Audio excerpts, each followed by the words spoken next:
Well, week 14 of the season in the books. The Cincinnati Bengals fall 39-34 to the Buffalo Bills. Drops the Bengals record down to 4-9 on the year and skinny. This was a game that for 55 minutes, I'm sitting there watching it and I'm saying, this is it. Last week in the second half, we saw the offense and the defense finally play some complimentary football. This week, we had it for 55 minutes and then it all goes away. Buffalo goes 21 unanswered in under 5 minutes of play to get this win over the Bengals. Just want to get your immediate reaction to this loss. When when James Cook is about to go in the end zone to give Buffalo a lead there in the third quarter, and DJ Turner punches it out, Oren Burks falls in the football. They then go drive the length of the field, 80 yard down the field, and get the touchdown pass with 8:44 to go in the game. It was a nice lengthy drive from Joe Burrow to Mike Gesicki, a play that they actually figured out in practice, like, oh, this might work. And Joe even said, well, if we get it in the game, go ahead and try it. And Gesicki did. I don't know what the combination was. It was kind of a quick, blunt explanation, but he was wide open as they blitzed. And at 28-18 with 8:44 to go, you're like, they're going to get a momentum continuing win with Baltimore losing, and you're going to beat Baltimore. And yeah, you need some help from Pittsburgh to lose along the way, but there are losable games for them. They're actually going to do this. They're going to win out, go 9-8, and Pittsburgh might go 9-8, but that won't be enough. And that's where my mind went at 8:44 to go in the game. And then a 1 minute, 1 second drive. Josh Allen runs 40 yards for a touchdown. Okay, what do? Joe Burrow and the group answer by driving to the Buffalo 33. And it's like, okay, take some time off the clock, finish this off with a touchdown, get it back to 10 again. You're all good. And then Christian Benford makes the most ridiculous play I've seen in a long time where he's blitzing, jumps up, intercepts a pass, goes 63 yards for a touchdown. On the very next offensive play for the Bengals, Burrow has a ball tipped at the line by Jordan Phillips or Jalen Phillips. I would get my Phillipses messed up. AJ Epinesa intercepts it. They get the ball at the Bengals 29, then score a touchdown on a 4th and 3 play.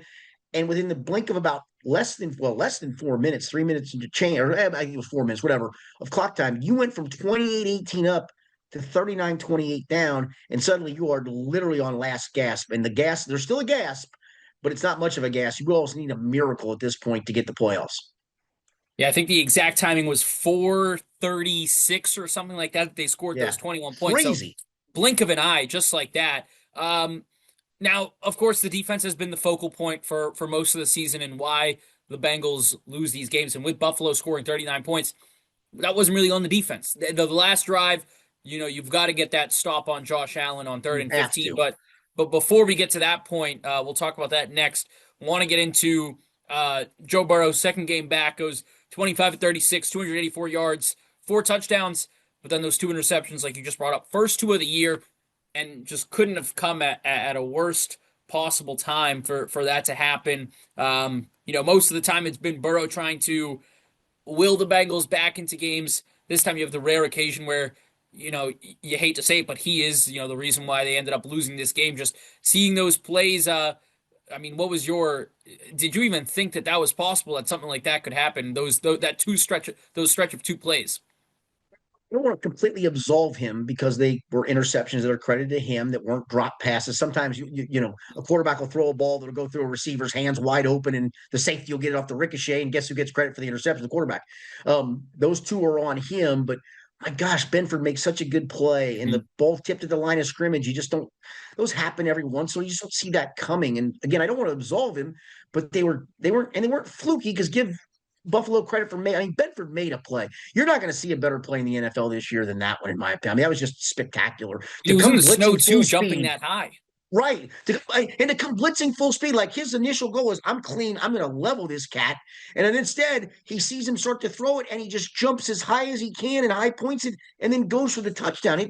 It was crazy to see those type of things, and maybe that's where you're at with this team. Like, it can't get out of its own way when things go well. Like, the defense had really good moments today, but it also gave up 416 yards and a 40-yard Josh Allen scramble for a touchdown and 186 yards rushing. And that last play that you just mentioned, 3rd and 15, he goes for 17 yards on a scramble. That can't happen. Winning teams don't allow all that stuff.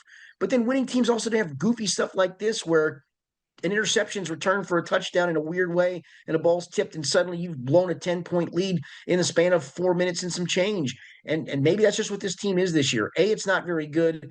B, it doesn't have much margin for error. And C, it almost has to play perfect football, especially on offense, to go win games. Yeah, I want to get into as you just mentioned, the ways that they find ways to lose this season. You have the Jets game up by double digits again in the fourth quarter. The Bears game where you came back and then let it go again. Indeed. Now this game, I mean, if you win these three games, you are 7-6 at this point. I believe with 1-1 with Pittsburgh in the division in the head-to-head, I do think they would have the advantage right now. So I think they would Yes. be first. Yes, because they're 3-1 in the division at the moment, and Yep. again, they would be able to control some of that by beating Baltimore again, beating Cleveland again. I think those have to be givens. 5-1 in the division would have been the tiebreaker for them. I mean, you to your point, you are what 5 plays away from being Yeah. 7-6, but it also feels like they're like a lifetime away or a lifeline Hmm. away from being a good football team because they lost scoring 38 points. They lost scoring 42 points. They lost today scoring 34 points. You can't keep doing that and not realizing what you have to do to fix things on the defensive side of the ball. Yeah, and the latest update after these games wrapped up, now 3% to win the division and make the playoffs. The only way is to win the division to make the There's a playoffs. chance, Jan. There's a So that's chance. hey, I'm not putting it away yet. 8-9. We've seen teams with those kinds of Exactly. records. That's usually, Exactly. the NFC West like 10 years ago before that division turned into a juggernaut. You'd see the Cardinals or the Seahawks getting Yep. in at 8-8, Yep. 7-9. But I don't know how it could happen here, but it is still possible. So, let's say that it can still happen, right? Let's look on the bright side. Your Baltimore's coming to town next week. Ravens do not look good They whatsoever look right now. bad. So, I mean, this is the kind of game that, I mean, obviously you have to win to have any sort of hope, but this is the kind of game that you have to replicate what you did on Thanksgiving night and just dominate them from start to finish this time around, right? And I'll be honest with you, if you play like you played for most of the day, that's probably going to be enough. But Hmm. yeah, so let's let out the scenario. So the Bengals sit at 4-9, which sounds impossible, right? But if they do beat, and again, they have to win out at this point now. Where they, Yep. I think everybody believed they had to win out coming into this game. That would have given them a better chance, but that wasn't a definitive. Like they still were always going to be alive. And I tried to point that out on a couple radio interviews this week. Like this isn't a complete must win. It's kind of a you better go get it win. So if you win this week, that gets the Ravens 8 losses, and they still have to play the Patriots at home, at the Packers, at the Steelers. Now you're kind of probably going to be rooting for them to go beat the Steelers because again they could lose one of the two Packers and Patriots. That gets them to 9 losses, 8 and 9 at best for them. The Steelers still have the following left, and their path is a little easier, but not completely. They play Miami next Monday night. Miami's playing better, and you don't know Yep. what you're going to get from Pittsburgh. They've been really up and down offensively. 1 week they go to the Bears and put up 28 points. The next week at home against the Bills, they score 7. Today they scored 27 at the Ravens. So they've been all over the map. But the two games to me that are really interesting, they have to play at the Lions and at the Browns. And I still don't think at the Browns is going to be easy for them. Again, that would get them to 8. Again, they need to lose 2 of the next 3, if not all the next 3. 2 of the next 3 gets them to 8.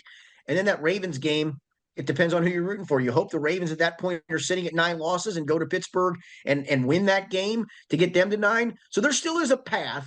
It's not a very clear path, but a win today, based on what I just told you, I don't think either the Steelers or Ravens are getting better than 9-8. You had a real legit chance today to get this thing going in the direction of 9-8, and you blew it.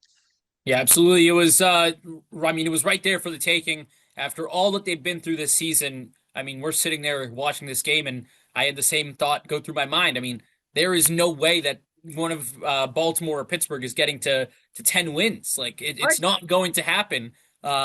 And it was right there. They let it slip by their hands. Now they have to get to 8 wins, and uh, or yeah, they have to get to 8 and 9, and they need everyone else to get there too. And I do want to say, you brought up the Lions, the Ravens, and I mean that Dolphins game. uh, They're on a 4-game winning streak right now. Uh, they scored 34 today against the Jets, 34-10 win. And I mean, this Pittsburgh offense doesn't look great. Rodgers obviously still banged up. They've gone and they've scored 30 on Buffalo this year.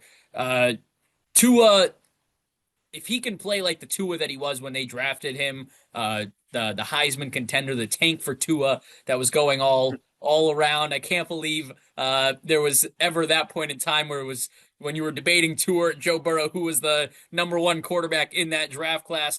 If you can get that Tua back, and it looks like he's starting to find that again, and Achane out of the backfield. I mean, I could see Pittsburgh getting a 9 loss, but again, Good too. it's gonna be near 3% is a good number to have it at right now because that's about what it feels like sitting here. Yeah, no, but again, there is a legit chance. It's just that's what's so frustrating about today is, like I said, 9-8. I think was going to get you in, and you were Yeah. right on the doorstep of taking a huge step in that direction. All right, well, that'll wrap us up for this Week 14 game where the Cincinnati Bengals fall to the Buffalo Bills 39-34, falling to 4-9 on the season. Thanks as always, Skinny. You bet. Thanks, Johnny.